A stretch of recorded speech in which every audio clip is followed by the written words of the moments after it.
Bonsoir Monsieur Bodichot, eh bien, je vous remercie d'être venu à Languge pour cette belle prestation. Je suis Théodore Vanès, je suis parent d'élève de l'école de Languge, l'école maternelle de Languge, et j'aurai quelques questions à vous poser. Alors les questions que je vous pose, je les ai déjà posées le vendredi dernier à Edith Caldi. Alors la première question, bon, vous m'y avez répondu, êtes-vous pour ou contre l'abrogation de la loi de Brest? Bon, ben, c'est bon, c'est fait. La deuxième question, c'est un candidat à l'élection présidentielle, François Hollande, pour ne pas le citer, a proposé d'inscrire la loi de 1905 dans la Constitution, sauf qu'il oublie de dire que quand il propose d'inscrire cette loi, il tient compte du particularisme du concordat d'Alsace-Lorraine. Qu'est-ce que vous en pensez? Une autre question, c'est aujourd'hui il y a des écoles sous contrat d'association non confessionnelles qui pensent être de mission de service public, qui se déclarent mission de service public et qui se décrivent comme une laïcité ouverte. Qu'est-ce que signifie pour vous ce mot de laïcité ouverte?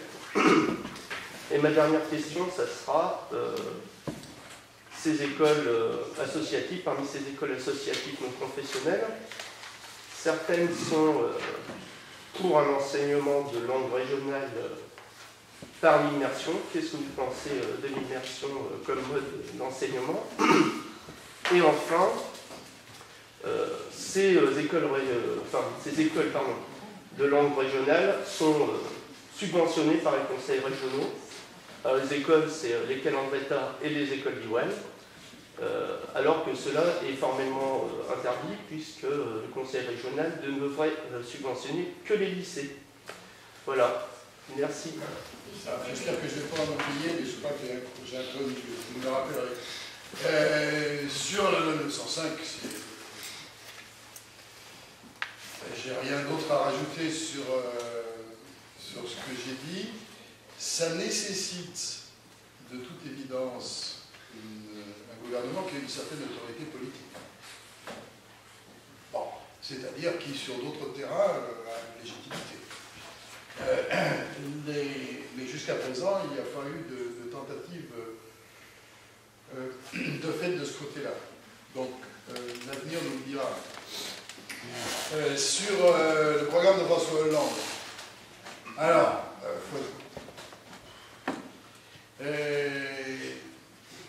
le remède risque d'être pire que le mal. C'est-à-dire que,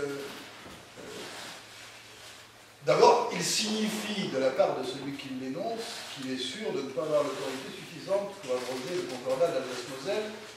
Donc, il se pose en position de faiblesse. Deuxième chose, il donne au concordat d'Alsace-Moselle une autorité qu'il n'avait pas. Il faut reprendre les textes de 1924, où Édouard Herriot, qui a gagné un enterrement religieux, en l'occurrence, a passé un compromis avec le Vatican sur cette question. En gros, qu'est-ce qui se passait à l'époque? Parce que le Parti noir, c'est toujours comment se débrouiller. Il y avait les anciens combattants, et le Vatican avait encouragé le général de Castelnau, qui était un général proche de l'Action française, à faire ce qu'il appelait la croisade eucharistique.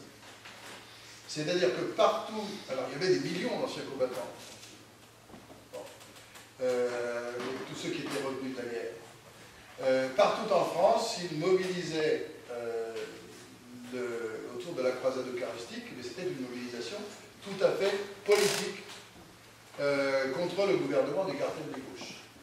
Et Édouard Herriot a cru bon ce faisant, et un des items était effectivement le maintien du concordat d'Alsace-Moselle, puisque c'était dans le programme du Parti radical dont Édouard Herriot faisait partie que d'abroger le concordat d'Alsace-Moselle.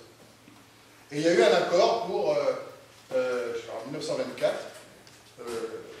admettre l'exception alsacienne, avec un paquet d'ailleurs de mesures qui rendent la situation difficile, puisque c'est vrai qu'en dehors du concordat et sans aucun rapport avec lui, beaucoup d'éléments du statut des 3 départements considérés sont intéressants. Hein, les remboursements à 100% de la sécu, etc., les jours fériés, etc. Bon. Et donc, à chaque fois que quelqu'un veut y toucher, on dit aux Alsaciens « Ah, ils veulent vous enlever !» Donc ça, c'est le premier point. Du point de vue du rapport de force historique. Le deuxième point, c'est que si un gouvernement faisait ça, donnait force constitutionnelle au fait qu'il y a une partie de l'État français, la République, mais bon, l'État français, ça me paraît plus approprié, qui n'obéit pas aux mêmes règles que les autres, ça veut dire que la République une et indivisible, ça n'a plus guère de justification. Et troisièmement, je vous fiche mon billet, que dans les 6 mois qui suivent, vous avez des manifestations en Bretagne et dans les Pays de Loire, parce que le premier qui a formulé ça, du point de vue de la différence des droits, ça s'appelait Wojtyla, alias Jean-Paul II, qui avait dit lors d'un voyage en France que dans les régions à forte densité spirituelle, il faudrait un droit différent. Donc, voilà, au-delà, je ne vais pas ni bien de François Hollande, mais c'est comme ça que, en tout cas, je vois le problème. Alors, sur les écoles sous contrat d'association, moi j'en reste à la formule qui a été employée au moment des lois Ferry. Les écoles. Si vous avez les diplômes nécessaires, vous pouvez ouvrir des écoles. Il fallait le baccalauréat à l'école. Vous avez le baccalauréat, même actuellement, vous avez le droit d'ouvrir une école.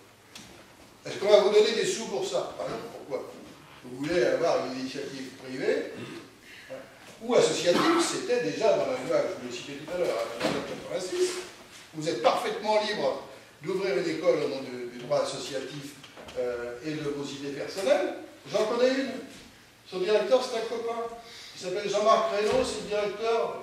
En plus, il est directeur, non, c'est pas directeur. Les éditions libertaires. Bon, il a, avec quelques copains, fondé une école associative à l'île de Ré. Il ne demande jamais de fonds publics. Je ne suis pas forcément d'accord avec cet objectif. Et il l'a fait, il ne demande pas de fonds publics. Francisco Ferrer, il y a beaucoup de places, Francisco Ferrer, sans doute aussi. Moi, je suppose que c'est rien. Bon. Francisco Ferrer mettait comme condition pour ouvrir ces écoles modernes de ne demander aucune subvention publique. Parce que lui allait jusqu'au bout de sa conviction libertaire et il disait « Je veux un enseignement totalement indépendant de l'État monarchiste et clérical espagnol et je ne veux pas de fonds publics. » Voilà des gens qui étaient cohérents. Pour le reste, alors sur l'enseignement par immersion, j'ai aucune espèce d'opinion. C'est-à-dire que je pense que, à partir de... Enfin, j'en ai une, mais ça n'a pas de rapport direct avec mon sujet, et que je pense que les gens qui veulent, à partir d'associations, développer un enseignement libertaire à l'île de Ré, bon, ils le peuvent s'ils ont suffisamment de soutien autour d'eux avec les gens qui s'associent librement pour financer leur affaire. Après, le problème va se poser, qui était déjà posé en 80-86, c'est le problème de la collation des grades. Il faut que les diplômes soient les diplômes de la République et pas des diplômes de matinée cochonnade, comme vous avez parlé. Donc,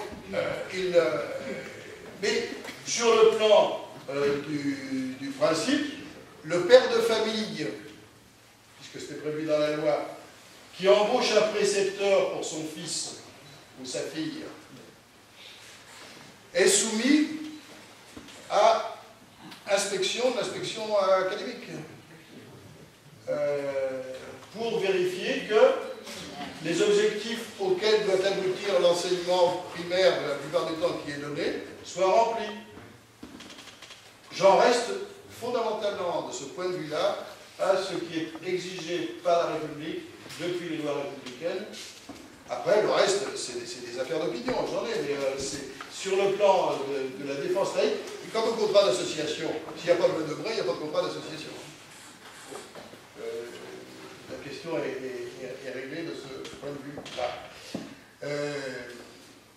Voilà. Tu as répondu à peu près. Financement. Le financement. Non, je dis le financement, c'est la loi Buisson, hein, la loi Buisson-Ferry. Il n'y a aucune espèce de raison qui